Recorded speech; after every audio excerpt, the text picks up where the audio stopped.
दस्तावेज़ के इस अंक दे विच तुहाडा स्वागत। मैं तुहाडा अपना जगजीत गिल। आंदे ने जिन्ने लाहौर नहीं तक्या वो जम्मिया ही नहीं। असीं तो इत्थों तक भी आखांगे कि जिन्ने हीर रांझे का किस्सा नहीं सुनिया जम्मिया वो भी नहीं।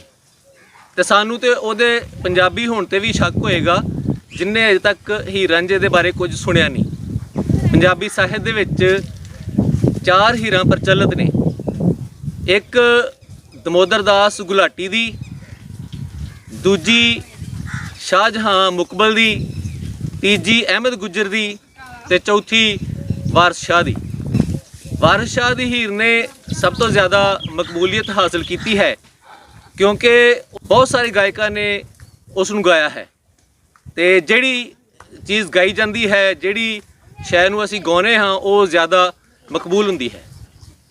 वारिस शाह दी हीर क्योंकि ज़्यादा मकबूल हो गई, इस करके बाकी दियां हीरां जिहड़ियां आ वो उहदी शान दे विच दबियां रह गईयां। अज असीं गल करांगे दमोदर दास गुलाटी दे लिखे किस्से हीर रांझे दे पात्र हीर दी। वो हीर दमोदर दास दी जिहड़ी हीर है वो बाकी सारियां हीरां नालों वक्खरी है।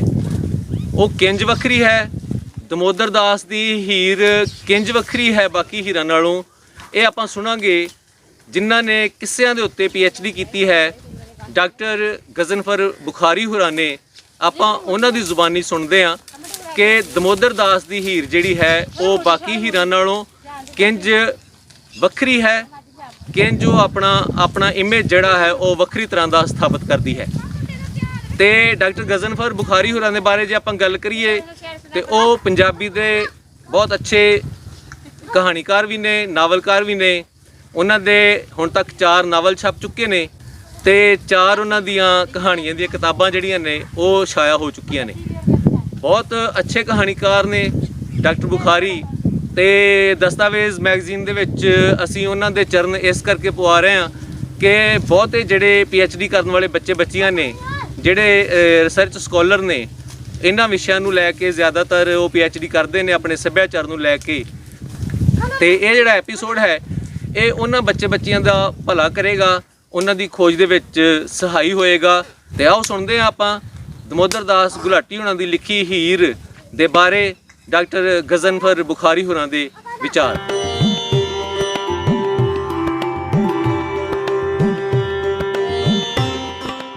बिस्मिल्लाहिर्रहमानिर्रहीम।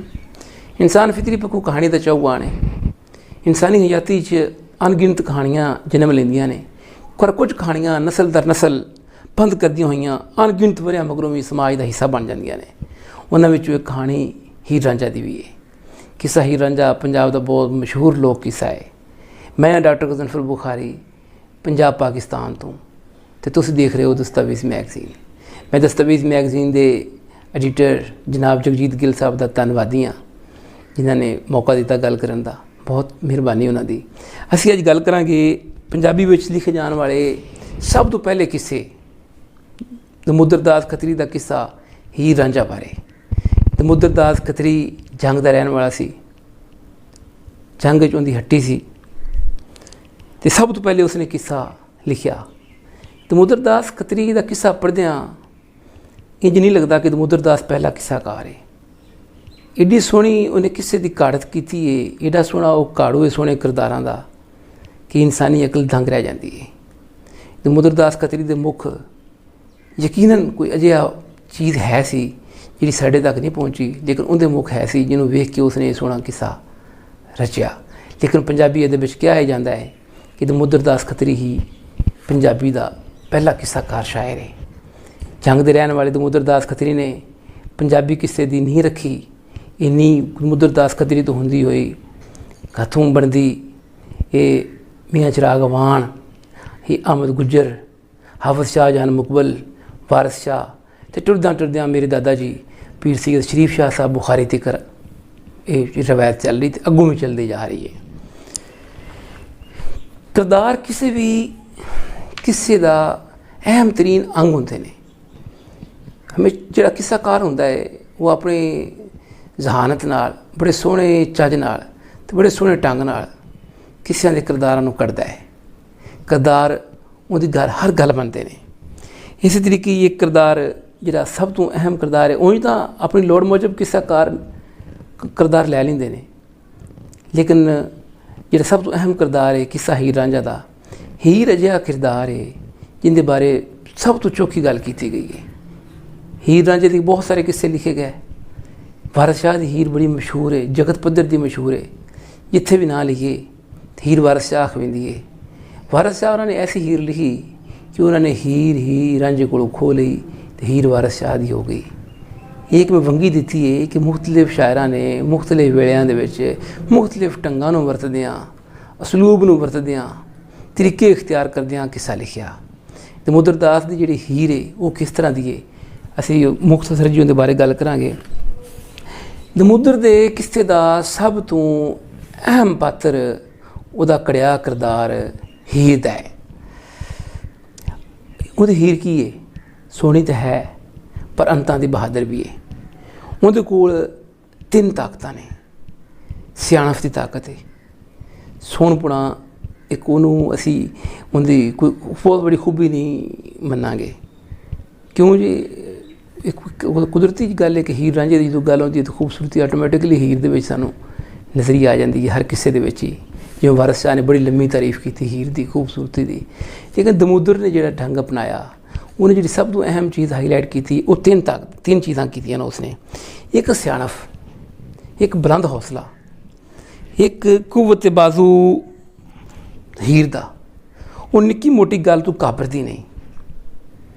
ਹੀਰ ਦਾ ਜਿਹੜਾ ਕਰੈਕਟਰ ਹੈ ਉਹ ਨਿੱਕੀ ਮੋਟੀ ਗੱਲ ਤੋਂ ਪਰੇਸ਼ਾਨ ਨਹੀਂ ਹੁੰਦਾ, ਇੰਤਹਾਈ ਮਜ਼ਬੂਤ ਹੈ, ਮਰਦਾਂ ਵਾਕਣ ਹੈ। ਪਹਿਲੇ ਸ਼ੇਰ ਦੂਜੇ ਸ਼ੇਰ ਤੋਂ ਹੀਰ ਦਾ ਪਤਾ ਲੱਗ ਜਾਂਦਾ ਵੇ, ਘਰ ਚੂਚਕ ਦੇ ਬੇਟੀ ਜੰਮੀ ਹੋਈਆਂ ਜੱਗ ਵਧਾਈਆਂ। ਚੂਚਕ ਦੇ ਘਰ 'ਤੇ ਜੰਮ ਪਈ, ਪੂਰੇ ਜੱਗ 'ਚ ਵਧਾਈਆਂ ਹੋ ਪਈਆਂ ਨੇ। ਅੱਛਾ, ਅਗਲੀ ਗੱਲ ਜਿਹੜੀ ਅਹਿਮ ਚੀਜ਼ ਡਿਵੈਲਪਮੈਂਟ ਸਾਨੂੰ ਨਜ਼ਰ ਆਉਂਦੀ ਹੈ ਉਹ ਇਹ ਵੇ ਕਿ ਹੀਰ ਦੇ ਜੰਮਦਿਆਂ ਸਾਰੇ ਕੁੜਮਾਈਆਂ ਟੋਕਣ ਲੱਗ ਪੈਂਦੀਆਂ ਨੇ। 2 ਵਰਿਆਂ ਦੀ ਚੋਰ ਹੋਈ, ਟੁੱਕ ਰਹੀਆਂ ਕੁੜਮਾਈਆਂ, ਟੁੱਕ ਰਹੀ ਕੁੜਮਾਈਆਂ ਤੋਂ ਰਿਸ਼ਤੇ ਆਉਣ ਵੀ ਲੱਗ ਪਏ ਹੁੰਦੇ। ਹੀਰ ਭਰਾਵਾਂ ਤੋਂ ਨਿੱਕੀ ਹੁੰਦੀ ਹੈ, ਲੇਕਿਨ ਉਹ ਅੰਦਰੋਂ ਬੜੀ ਮਹਾਨ ਹੈ, ਆਪਣੇ ਭਰਾਵਾਂ ਨਾਲ ਵੀ ਤਕੜੀ ਹੈ, ਭਰਾਵਾਂ ਨਾਲ ਵੀ ਬਹਾਦਰ ਹੈ। ਹਰ ਕੰਮ ਉਹ ਆਪਣੀ ਮਰਜ਼ੀ ਦਾ ਕਰਦੀ ਹੈ, ਬੇਲੇ ਜਾਂਦੀ ਹੈ, ਸੈਰ ਕਰਦੀ ਹੈ। 360 ਸਹੇਲੀਆਂ, ਦਮੋਦਰ ਆਖਦਾ ਹੈ ਹੀਰ ਦੀਆਂ 360 ਸਹੇਲੀਆਂ ਨੇ। ਇਹ 360 ਸਹੇਲੀਆਂ ਤੋਂ ਮੁਰਾਦ ਇੱਕ ਪੂਰੀ ਫੌਜ ਹੈ। ਉਹ ਹੀ ਹੁੰਦਾ ਕੁਵਤ ਬਾਜ਼ੂ ਹੈ, ਸਿਆਣਪ ਤੇ ਕੁਵਤ ਬਾਜ਼ੂ ਜਿਹੜਾ ਕਿ ਤੁਹਾਨੂੰ ਦੱਸ ਕੇ ਹਟਿਆ। ਤੇ ਇੱਕ ਬੁਲੰਦ ਹੌਸਲਾ, ਨਿੱਕੀ ਮੋਟੀ ਗੱਲ ਤੋਂ ਘਾਬਰਨਾ ਨਹੀਂ, ਮਾੜੀ ਮੋਟੀ ਗੱਲ ਨੂੰ ਤਾਂ ਉਹਨੇ ਕਿਸੇ ਗੇੜੇ 'ਚ ਨਹੀਂ ਲੈ ਕੇ ਆਉਣਾ, ਕਿਸੇ ਖਾਤਰ 'ਚ ਨਹੀਂ ਲੈ ਕੇ ਆਉਣਾ। ਅੱਛਾ, ਜਿਹੜੀ ਹੀਰ ਦੀਆਂ 360 ਸਹੇਲੀਆਂ ਨੇ, ਉਹਦੇ ਤੋਂ ਕੀ ਮੁਰਾਦ ਹੈ ਕਿ ਹੀਰ ਦੇ ਕੋਲ ਇੱਕ ਫੌਜ ਹੈ।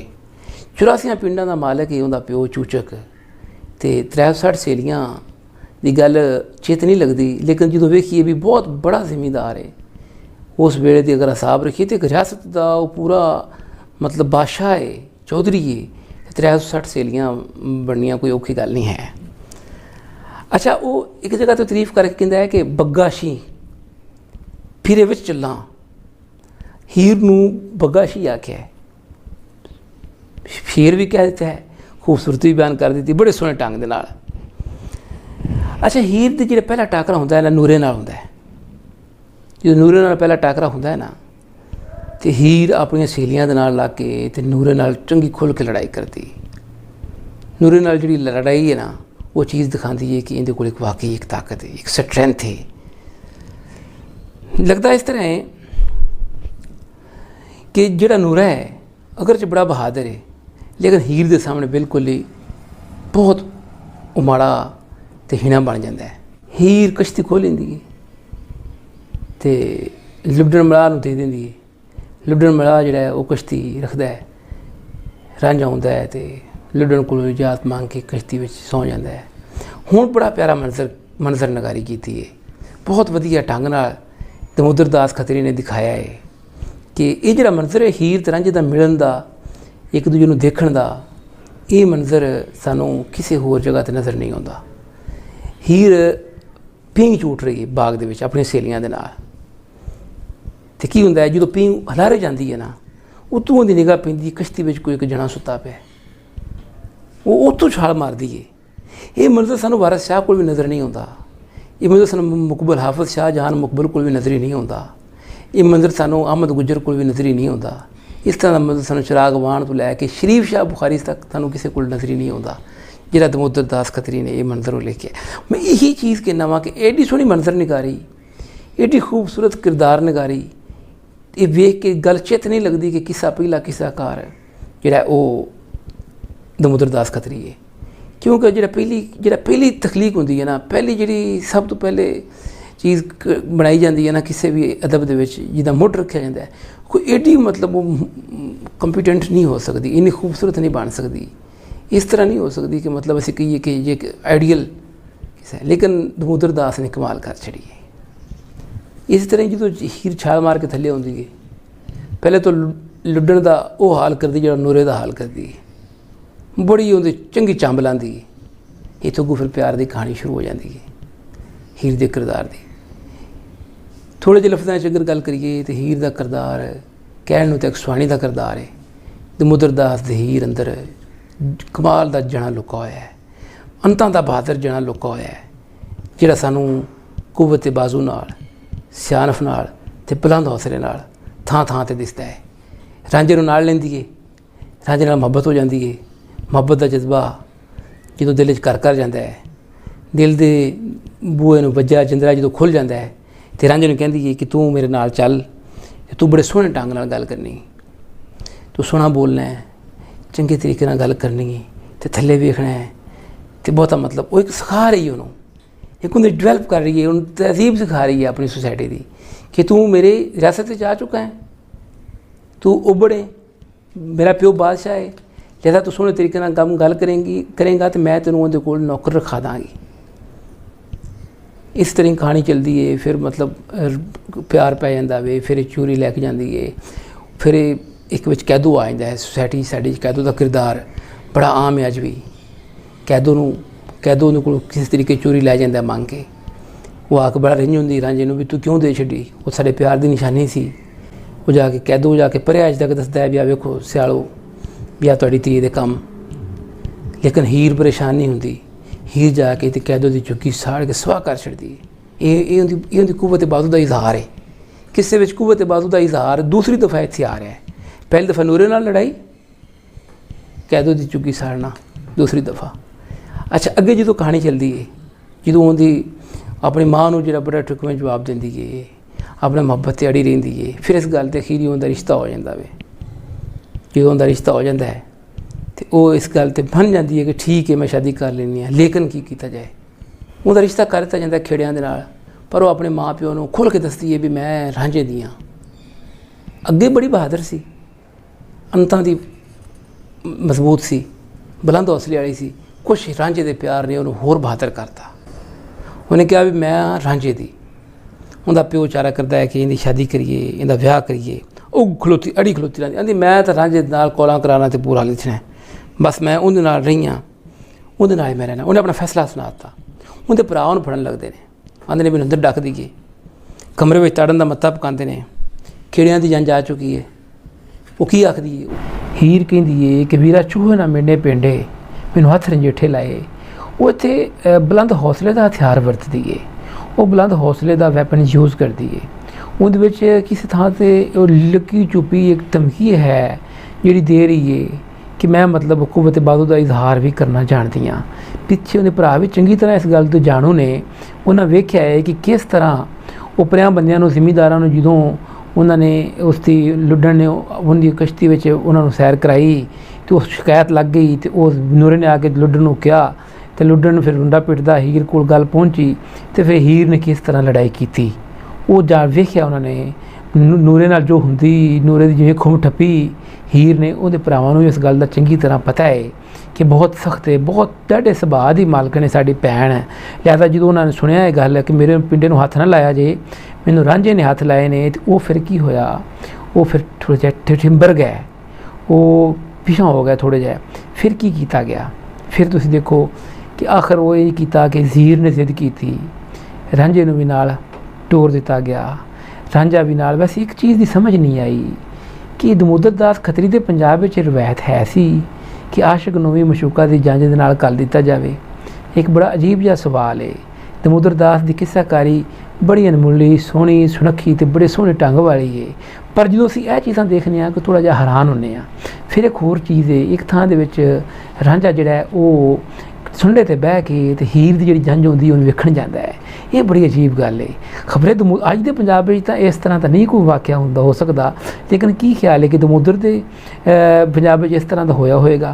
ये पुੱਛਾਂ ने जिहदा जवाब सानूं दमोदर दास खत्री ही दे सकता है, होर ना किसी किताब में मौजूद है, ना साढ़े कोल कोई जुबानी रवायत है। अच्छा हुण अगली गल तुहाडे नाल मैं सांझी करांगा। हुण बरात आ गई तो अगां चले गए, रांझा भी नाल चला गया, रांझे नूं राह चों खिड़िया मारिया। वो भी एक बड़ी लंबी दास्तान है। खैर अपने मौजू है सिर्फ हीर का करैक्टर सानूं हर थां ते मुकम्मल नज़री आउंदा है, ਜਾਂ जिथे नामुकम्मल सानूं दिसदा है उत्थे भी गल करांगे। वो अगे जाके जदों रांझा लैके उन्होंने नस जाता है। अच्छा मैं हुण तुहानूं इह दस्सांगा भी जदों वो लैके जाता है, जंज आ गई, खेड़े विआह के हीर नूं अपने घर ले आए ने, रांझा भी जिहड़ा वो मतलब उत्थे उन्होंने मार कुट पैंदी है ते वो जिहड़ा ना पिछां चला जाता है अपने पिंड नूं। अच्छा हुण इत्थे दस्सांगे, इत्थे बड़ी एक अजीब गल आ रही है पूरी कहानी च। जिहड़ा ट्विस्ट आ रहा है ना वो इस थां ते आ रहा है। लस्सी मुंदरी खेडण आईयां खेड़ियां दियां सब रन्नां, दमोदर लिखता है। ਉਹਦੇ ਵਿੱਚ ਤੁਸੀਂ ਇਹ ਚੀਜ਼ ਦੇਖਣੀ ਹੋਏਗੀ ਅਸੀਂ ਕਿ ਉਹ ਖੇੜਿਆਂ ਦੀ ਸਵਾਣੀ ਦੇ ਕਿ ਸ਼ਾਦੀ ਦੀ ਇੱਕ ਆਖਰੀ ਰਸਮ ਹੁੰਦੀ ਹੈ ਕਿ ਉਹ ਇੱਕ ਵੱਡੇ ਸਾਰੇ ਥਾਲ ਦੇ ਵਿੱਚ ਲੱਸੀ ਪਾਉਂਦੀਆਂ ਨੇ ਤੇ ਮੁੰਦਰੀ ਛੱਡ ਦਿੱਤੀ ਜਾਂਦੀ ਹੈ। ਉਹ ਜਿਹੜੀ ਰਸਮ ਹੈ ਉਹਦੇ ਵਿੱਚ ਹੁੰਦਾ ਹੈ ਕਿ ਸਾਰੇ ਰਲ ਕੇ ਨਾ ਉਹਦੇ ਵਿੱਚ ਦੁਲਹਨ ਵੀ ਹੱਥ ਫੇਰਦੀ ਹੈ ਤੇ ਉਹ ਜਿਹੜੀ ਵਹੁਟੀ ਹੁੰਦੀ ਹੈ ਉਹ ਵੀ ਮੁੰਦਰੀ ਜਿਹੜੀ ਹੈ ਸਿੱਟੀ ਜਾਂਦੀ ਤੇ ਉਹ ਲੱਭਦੀ ਹੈ, ਬਾਲਦੀ ਹੈ। ਇਹ ਤਾਂ ਬੜੀ ਅਜੀਬ ਗੱਲ ਹੁੰਦੀ ਹੈ। ਸਭ ਤੋਂ ਅਜੀਬ ਗੱਲ ਇਹ ਹੁੰਦੀ ਹੈ ਕਿ ਹੀਰ ਉਹਨਾਂ ਨੂੰ ਠਾਕ ਦਿੰਦੀ ਹੈ। ਬੁਲੰਦ ਹੌਸਲਾ ਤਾਂ ਅੱਗੇ ਹੀ ਉਹਦੇ ਕੋਲ ਹੈ ਸੀ। लिहाजा हीर जानती है कि मेरा जिहड़ा इश्क है वो सच्चा है, मेरा प्यो 84 पिंडां दा मालक है, एक बादशाह है, चौधरी है वड्डा, उन्होंने अब सारियां चीज़ों का पिछे हुंदा कुछ। मेरे भी एक मेरी ख्याल दे विच भी हीर दे सीन च कदों नूरे नाल जिहड़ी लड़ाई विच फतह हासिल हुई है किधरे ना किधरे उस चीज़ तो उकसांदी है कि नूरे वर्गे बंदे नूं जे मैं ठाक सकनी हाँ तो फिर की ये खेड़ियां दे रन्नां की चीज़ ने, इन्हां नूं मैं नहीं ठाक सकती। बड़ी अजीब गल हुंदी है। वो ते आखदी है कि मैं इंज ना करो तुसी। अच्छा उत्थे भी की करदी हो, कुवत बाजू इस्तेमाल करन दी धमकी देंदी है, वो थ्रैट करदी है। वो धमकी किवें, दमोदर किवें लिखदा है, लस्सी मुंदरी खेडण आईयां सब खेड़ियां दियां रन्नां, हिक्के तां खेडे तिदू रांझा नहीं दंद खेड़े दे पन्ना। वो आंदा भी मेरे नाल या तां खेडे सिर्फ तिदू रांझा, ये खेड़ जे खेडी है ते जिंदे नाल मैं प्यार दी खेड़ रचाई है, जिन्हें मेरे दिल के बूहे वजे जंदरे नूं आके बूहे दे जंदरे वजे नूं खोलिया अपने प्यार दे नाल। वो बड़ा साफ क्लीयर जवाब देंदी है। उन्होंने किसी शय का डर नहीं रह गया। प्यार ने उनके अंदर एक ऐसी अलख जगा छड़ी, ऐसा उन्होंने अंदरों उन्होंने मजबूत कर छड़िया है कि जिंदी सानूं असीं लफ्ज़ां दे विच जिंदी गल असीं बयान नहीं कर सकते। दमोदर ने बड़ी सोहनी गल की है। अच्छा ये प्रोग्राम कैंसल हो जाता है, ये नहीं खेड़िया जाता, ये लस्सी मुंदरी वाला तलाश भाल जिहड़ी है वो कम मुक जाता है। अगे की होंदा है, हुण रात पै गई है, हुण रात है तो ये तो तुसीं देखो कि हीर जिहड़ी है वो अपने कमरे चली जाती है। जिस वक्त फिर कमरे चली जाती है, सारे दिन की वो बंद करके आई थुकी त्रुटी होंदी है, वो शाम टाइम नाल उन्हें नींदर आ जाती है। वो उस पलंग ते पई सौ जाती है अपने पलंग। उनका कमरा बड़ा सजाया होंदा है, बड़ा फबाया होंदा है, वो सौ जाती है। अच्छा इत्थे हुण एक गल दसना चाहांगा, नूरे तो लग के कित्थों कहानी शुरू होंदी है। नूरे तो लग के जिहड़ी नूरे दे नाल कुव्वत बाजू का इजहार करके उहदी चंब लांदी है, नंबर 1 ए वे। नंबर 2 वो लुड्डू नूं भी थोड़ा जिहा सख्त बोलती है, डाडा बोलती है, लेकिन कुव्वत बाजू का इजहार नहीं करती। लुड्डू नूं खुद भी डरदा होंदा है कि अगे मैं नूरे दा हाल वेख्या है। अच्छा उस बाद कैदो तो जो चुग्गी साड़दी उत्थे भी कुव्वत बाजू का इजहार करती है, अपने भरावां नूं धमकी देंदी है, लेकिन कुव्वत बाजू का इजहार नहीं करती। वो फिर अपनी माँ नूं भी दसदी है भी तू चंगा मंदा करके चंगा किता, रांझा नाल दित्ता ही, जो रांझे नाल करदी है तो बड़ी खुश हो जाती है। वो मैं समझना वो भी एक हीर नूं थोड़ा जिहा उन्होंने वड़ाया है भी चलो कोई नहीं, हुण इहनूं एक जिवें दसी आखने ना लॉलीपॉप दिता है, वो लॉलीपॉप रांझा जिहड़ा नाल गया है ना, वो एक लॉलीपॉप है दिल नूं तसल्ली वास्ते। अच्छा हुण की हुंदा है, कुव्वत बाजू का इजहार हो गया नूरे नाल ते कैदो नाल। हुण कुव्वत बाजू का इजहार बड़ा सोहणे ढंग नाल इत्थे नज़री सानूं आउणा है। हुंदा की है, इत्थे हीर धमकी नहीं देंदी, वो खेड़ा हुंदा है उहदा लाड़ा, उहदे कोल आके बैड ते आउंदा है ते आके उहनूं उठांदा है पलंग ते, पैर जिवें पलंग ते पांदा है ना, हीर नूं उठांदा है ਜਦੋਂ ਹੀਰ ਨੂੰ ਉਠਾਉਂਦਾ ਹੈ ਤੇ ਉਹ ਉੱਥੇ ਉਹ ਦਮੂਦਰ ਲਿਖਦਾ ਹੈ, ਜਿੱਤੋਂ ਉਸ ਪੈਰ ਪਲੰਘ ਦੇ ਉੱਤੇ ਹੀਰ ਜਗਾਏ ਬਹਾਇਆ। ਅੱਛਾ, ਜਦੋਂ ਬਹਾਇਆ ਤੇ ਹੀਰ ਪੁੱਛਦੀ ਕੌਣ ਹੈ ਤੂੰ? ਪੁੱਛੇ ਕੌਣ ਸੀ? ਸਵਾਲ ਹੈ, ਸਵਾਲੀਆ ਨਿਸ਼ਾਨ ਹੈ ਅੱਗੇ। ਜ਼ਾਤ ਸੁਖੇੜਾ ਕੌਮਾ ਨੱਥ ਤਮਾਚਾ ਲਾਇਆ। ਲਓ ਜੀ, ਇਹ ਕੁਵਤ ਬਾਦੂ ਦਾ ਇਜ਼ਹਾਰ ਹੈ ਜਿਹੜਾ ਸਾਨੂੰ ਪੂਰੇ ਕਿੱਸੇ ਵਿੱਚ ਕਿਸੇ ਵੀ ਥਾਂ 'ਤੇ ਏਡੇ ਖੜਾਕ ਨਾਲ ਨਜ਼ਰ ਨਹੀਂ ਆਉਂਦਾ। ਨੱਥ ਤਮਾਚਾ ਲਾਇਆ ਤੋਂ ਮੁਰਾਦ ਇਹ ਵੇ ਕਿ ਉਹਨਾਂ ਨੇ ਹੀਰ ਨੇ ਖੇੜੇ ਦੇ ਮੂੰਹ 'ਤੇ ਰੱਖ ਕੇ ਇੱਕ ਤਮਾਚਾ ਬੀੜ ਦਿੱਤਾ ਹੈ। ਅੱਛਾ, ਮੈਂ ਜਦੋਂ ਇੱਥੇ ਇੱਕ ਛੋਟੀ ਜਿਹੀ ਗੱਲ ਦੱਸਾਂਗਾ। ਮੈਂ ਜਦੋਂ ਮਕਾਲਾ ਲਿਖ ਰਿਹਾ ਸਾਂ PhD ਦਾ, ਅਤੇ ਮੈਂ ਜਦੋਂ ਇਹ ਚੀਜ਼ ਸ਼ੇਰ ਦੇ ਬਾਰੇ ਗੱਲ ਕੀਤੀ ਨਾ, ਅਤੇ ਮੇਰੇ ਨਾਲ ਜਿਹੜਾ ਲਿਖ ਰਿਹਾ ਸੀ ਨਾ, ਮੇਰੇ ਨਾਲ ਜਿਹੜਾ ਸੀ ਮਾਮਨ ਸੀ ਮੇਰਾ ਮਦਦ ਕਰਨ ਵਾਲਾ, ਉਹ ਮੈਨੂੰ ਕਹਿਣ ਲੱਗਾ ਜੀ ਬੜਾ ਕੋਈ ਜ਼ਾਲਮ ਬੰਦਾ ਹੈ ਜਿਹੜਾ ਆਉਂਦਿਆਂ ਉਹਨੇ ਹੀਰ ਨੂੰ ਤਮਾਚਾ ਮਾਰਿਆ ਹੈ। ਮੈਂ ਕਿਹਾ ਭਈਆ, ਹੀਰ ਨੂੰ ਤਮਾਚਾ ਕੌਣ ਮਾਰ ਸਕਦਾ ਹੈ? ਦਮੂਦਰ ਦੀ ਹੀਰ ਹੈ, ਉਹ ਕੋਈ ਮੁਕਮਦੀਨ ਸਰਾਨੀ ਦੀ ਹੀਰ ਨਹੀਂ, ਉਹ ਕੋਈ ਲੱਭੂ ਸ਼ਾਹ ਦੀ ਹੀਰ ਨਹੀਂ, ਉਹ ਮੌਲਾ ਸ਼ਾਹ ਦੀ ਹੀਰ ਨਹੀਂ। ਠੀਕ ਹੈ ਜੀ, ਉਹ ਹੀਰ ਹੈ ਦਮੂਦਰ ਦਾਸ ਖੱਤਰੀ ਦੀ। ਉਹ ਹੀਰ ਇੰਨੀ ਸਟਰੋਂਗ, ਇੰਨੀ ਮਜ਼ਬੂਤ ਬਣਾਈ ਹੈ ਕਿ ਕਿੰਨੇ ਵੀ ਕਿਸੇ ਪੜ੍ਹ ਲਈਏ ਅਸੀਂ, ਹਕੀਮ ਕੁਲ ਖਾਨ ਦੀ ਹੀਰ ਨਹੀਂ ਹੋ। ਠੀਕ ਹੈ ਨਾ ਜੀ, ਉਹ ਅਹਿਮਦ ਮੁਕਬਲ ਦੀ ਹੀਰ ਨਹੀਂ, ਅਹਿਮਦ ਗੁੱਜਰ ਦੀ ਹੀਰ ਨਹੀਂ, ਚਿਰਾਗ ਵਾਣ ਦੀ ਹੀਰ ਨਹੀਂ, ਹਾਫਿਜ਼ ਸ਼ਾਹਜਹਾਨ ਮੁਕਬਲ ਦੀ ਹੀਰ ਨਹੀਂ। ਮੈਂ ਕਿਹਾ ਉਹ ਦਮੂਦਰ ਦਾਸ ਖੱਤਰੀ ਦੀ ਹੀਰ ਹੈ। ਉਹ ਇੰਨੀ ਸਟਰੋਂਗ ਹੈ, ਇੰਨੀ ਮਜ਼ਬੂਤ ਹੈ ਕਿ ਸਿਰਫ ਉਹਦਾ ਨਾਂ ਹੀਰ ਹੈ, ਉਂਝ ਉਹਦੇ ਵਿੱਚ ਅੰਤਾਂ ਦਾ ਬਹਾਦਰ ਜਣਾ ਲੁਕਾ ਹੈ। ਇਸ ਥਾਂ 'ਤੇ ਤੁਸੀਂ ਯਕੀਨਨ ਬੜੇ ਉਹ ਨਾਲ ਦੇਖਿਆ ਹੋਵੇਗਾ ਕਿ ਇੱਕ ਜਣਾ ਹੀ ਚੰਡ ਮਾਰ ਸਕਦਾ ਹੈ, ਸੁਆਣੀ ਦੇ ਇੰਨੀ ਹਿੰਮਤ ਨਹੀਂ ਪੈਂਦੀ। ਗੱਲ ਇਹ ਚੱਲਦੀ ਹੈ, ਉਹ ਫਿਰ ਉਹ ਸਾਰੇ ਕਰ ਰਹਿੰਦੀ ਹੈ, ਉੱਥੋਂ ਦਾ ਦਿਲ ਨਹੀਂ ਲੱਗਦਾ ਉਹਨੂੰ। ਬੜੀ ਕੱਚਾ ਜਿਹਾ ਕੋਠਾ ਦਿੰਦੇ ਨੇ, ਬੜੀ ਲੰਮੀ ਸੋਹਣੀ ਫਿਰ ਕਹਾਣੀ ਹੈ, ਅੱਗੇ ਚੱਲਦੀ ਜਾਂਦੀ ਹੈ। ਦੇਖਦੇ ਹਾਂ ਅਸੀਂ ਫਿਰ ਉਹ ਕਿਸ ਤਰੀਕੇ ਮਤਲਬ ਉਹ ਜਿਹੜੀ ਹੈ ਉਹ ਮਾਮਲਾ ਫਿਰ ਕਿਸ ਤਰੀਕੇ ਉਹਨੂੰ ਦਮ ਦੇ ਬਹਾਨੇ ਉਹਨੂੰ ਮਤਲਬ ਉਹ ਕਮਰੇ 'ਚੋਂ ਨਸਾ ਕੇ ਰਾਤ ਕੱਚੇ ਕੋਠੇ 'ਚੋਂ ਹੀਰ ਨੂੰ ਰਾਂਝਾ, ਹਾਂ ਇੱਥੇ ਆ ਕੇ ਜਦੋਂ ਰਾਂਝਾ ਉਹਨੂੰ ਲੈ ਕੇ ਨੱਸ ਜਾਂਦਾ ਹੈ ਨਾ, ਇੱਥੇ ਆ ਕੇ ਹੀਰ ਦਾ ਕਿਰਦਾਰ ਚੋਖਾ ਕਮਜ਼ੋਰ ਜਾਪਦਾ ਹੈ। ਪੂਰੇ ਕਿਸੇ ਵਿੱਚ ਇਹ ਥਾਂ ਹੈ ਜਿੱਥੇ ਹੀਰ ਦਾ ਕਿਰਦਾਰ ਬੜਾ ਕਮਜ਼ੋਰ ਲੱਗਦਾ ਹੈ, ਕਿਉਂਕਿ ਨੱਸ ਜਾਣਾ ਕੋਈ ਬਹੁਤ ਬੜੀ ਗੱਲ ਨਹੀਂ। ਜਿਵੇਂ ਵਾਰਿਸ ਸ਼ਾਹ ਨੇ ਫਰਮਾਇਆ, ਇਸ਼ਕ ਮੂਲ ਸਵਾਦ ਨਾ ਦਿੰਦੇ ਚੋਰੀਆਂ ਉੱਤੇ ਉਧਾਲਿਆਂ ਦੇ। ਉਧਾਲਾ ਜਿਹੜਾ ਹੈ ਨਾ, ਇਹ ਇੱਕ ਨਿਸ਼ਾਨਦੇਹੀ ਕਰਦਾ ਹੈ। ਇਹ ਰਵੱਈਆ ਉਧਾਲ ਦਾ ਜਿਹੜਾ ਰਵੱਈਆ ਹੈ ਨਾ, ਇਹ ਕਮਜ਼ੋਰ ਹੋਣ ਦੀ ਅਲਾਮਤ ਹੈ। ਅੱਛਾ, ਅਸੀਂ ਅੱਗੇ ਵੇਖਦੇ ਹਾਂ ਵੀ ਫਿਰ ਜਿਸ ਤਰੀਕੇ ਸਾਰੇ ਮਾਮਲਾਤ ਚੱਲਦੇ ਨੇ ਵੀ ਇਹ ਇਸ਼ਕ ਵਿੱਚ ਸਾਬਤ ਕਦਮ, ਇਸ਼ਕ ਜ਼ਰੂਰ ਉਹਨੂੰ ਤਾਕਤ ਦਿੰਦਾ ਹੈ, ਇਸ਼ਕ ਜ਼ਰੂਰ ਉਹਨੂੰ ਸਟਰੋਂਗ ਕਰ ਦਿੰਦਾ ਹੈ। ਸਟਰੋਂਗ ਇੰਨਾ ਕਰ ਦਿੰਦਾ ਵੇ ਕਿ ਉਹ ਸਾਰਾ ਕੁਝ ਜਰ ਜਾਂਦੀ ਹੈ, ਉਹ ਇਕਲਾਪਾ ਜਰ ਲੈਂਦੀ ਹੈ, ਉਹ ਤਕਲੀਫ ਜਰ ਲੈਂਦੀ ਹੈ ਕਿਸੇ ਦੇ ਪਲੰਘ ਦੇ ਉੱਤੇ ਪੈਣ ਦੀ, ਕਿਸੇ ਦੇ ਨਾਂ ਲੱਗ ਜਾਣ ਦੀ। ਲੇਕਿਨ ਅੱਗੋਂ ਫਿਰ ਉਹਨੂੰ ਇਸ਼ਕ ਨੂੰ ਤਾਕਤ ਦਿੰਦਾ ਹੈ।